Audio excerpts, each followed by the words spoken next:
students, welcome back to Bosco Campus Vision YouTube channel of Kottayam Don Bosco College. I am Raniar, faculty member of PG Department of English. Today I am here with the paper 20th Century Malayalam Literature in English Translation, which is the core paper for semester 3 BA English students under Kerala University.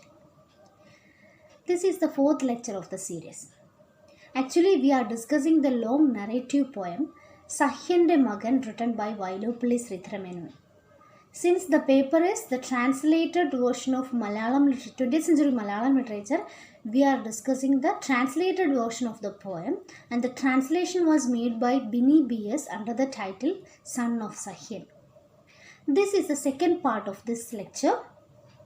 In our previous class, we had completed first 18 stanzas of the poem.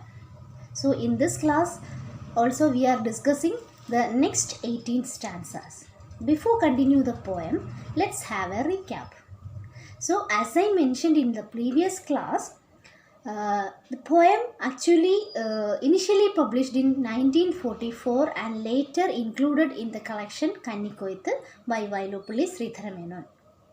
So this poem depicts the wild ruminations of an elephant. Here an elephant is remembering his good old days when he jostled in the forest of Sahyadri mountain. So at that time he was very happy. So here Vailopalli Sridharamenon is narrating an incident, that is, this tusker is compelling to arranged in a festival ground, and even before his slut juice is trained off.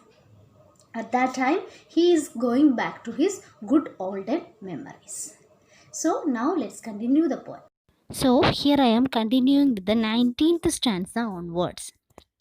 Splattering his massive feet with milky sap crushed in his tread, the gigantic tusker strides the white paths.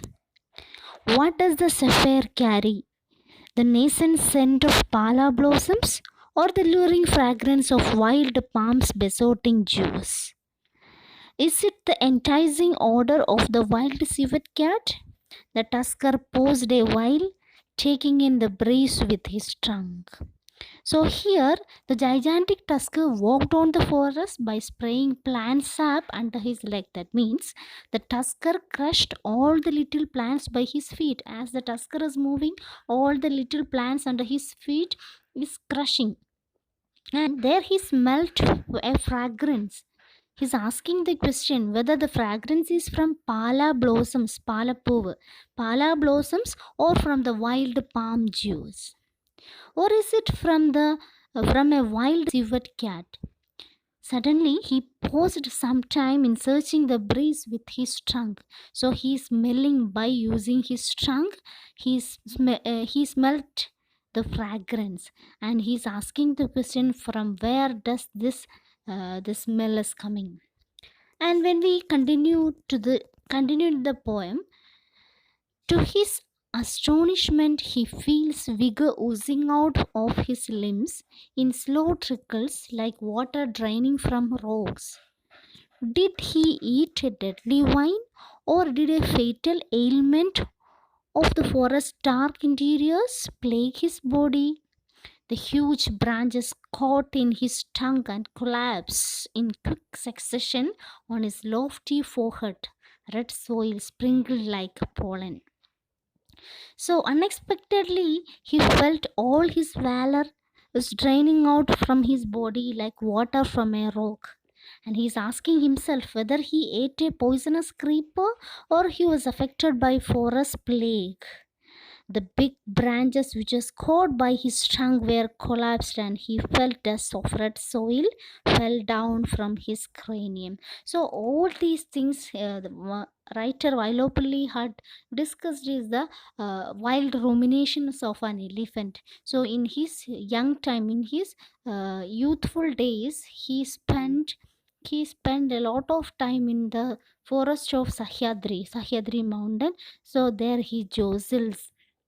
The life in that Sahyadri forest was very happy one. And when we continue the poem, When he rubs his irate temple against the pala tree, the milky fluid oozes with a bloody sting, drained of strength at yet fiercely potent in his body. The mind hungers to slay through yearning to love. Ahead he treads, morose and weary, along the wild paths, fragrant with the footfall of spring.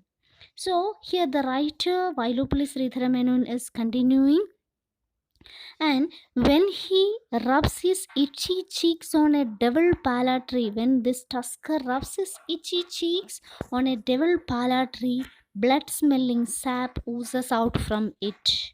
Even though his mighty body is valorous, strength is draining off, but still his mind is affectionate and yearning for love.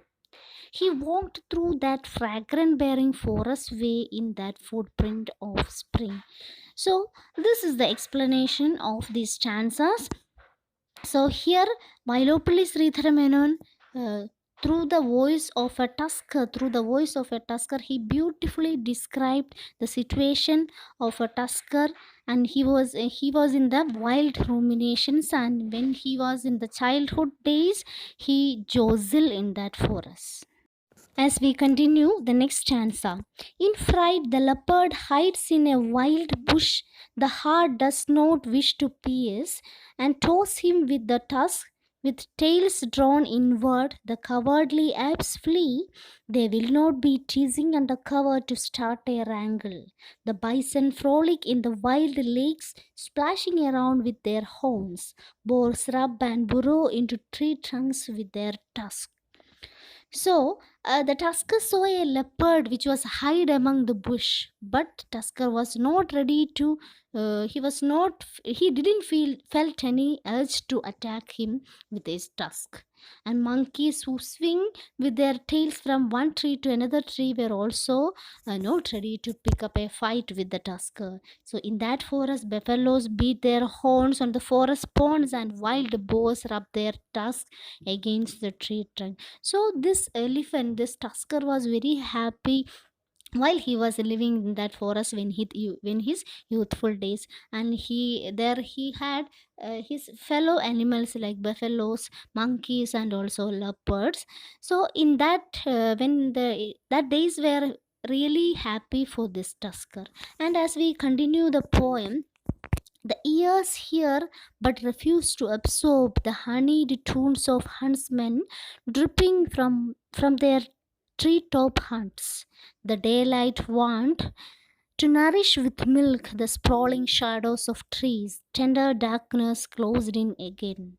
The wings descend looking for their nestling boughs. The turquoise peacock fans out his spotted plumes. And as the poem continues, Vailopalli says that the honey sweet songs of hunters in the tree hut reaches the ears of the tusker, but he didn't pay attention to it. So he spent his life in that forest. At that time, the honey sweet songs of hunters in tree huts. So these hunters used to live in the tree huts. So from that tree huts, he could hear sweet songs, but he actually didn't pay attention to it. And the day has gone. At that time, during the evening time, the day has gone, and the darkness arrived in the cave to nurse the shadows of large trees.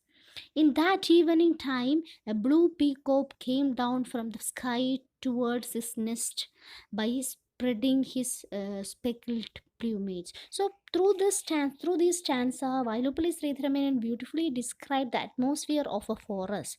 And as we continue the poem, the wild jasmines bloom, diffusing the fragrance in the gushing moonlight. Goddess of the jungle dance. In the rush of nocturnal hunters, small twigs cracks. The scavenger beats howl in glee, dreaming of carcasses. What mars the quietude of this dark night? Is it the piercing whir of numerous lamenting cicadas. So here he is continuously asking, in that deep forest, wild jasmines bloom and spread fragrance. Forest fairies dance in that moonlight. As darkness comes, the hunters tread to their homes. In that run, small twigs break and jackals howls for dead bodies. So here the poet is asking, what is the uproar in this night? Is it the lamentation of numerous crickets who pierce the silence of darkness? So through all these lines, Vailopillai Sridhara Menon is beautifully describing it for us. So through the voice of this elephant, the tusker, the poet is beautifully explain the situation of the poem. So this is the explanation of the poem. So my dear students, by this we have covered 36 stanzas of the poem The Son of Sahyan. We shall discuss the rest of the poem in our coming classes. Please go through this stanza wise explanation, do the homework and send me through WhatsApp. Then only you will get attendance. See you in the next class. Thank you.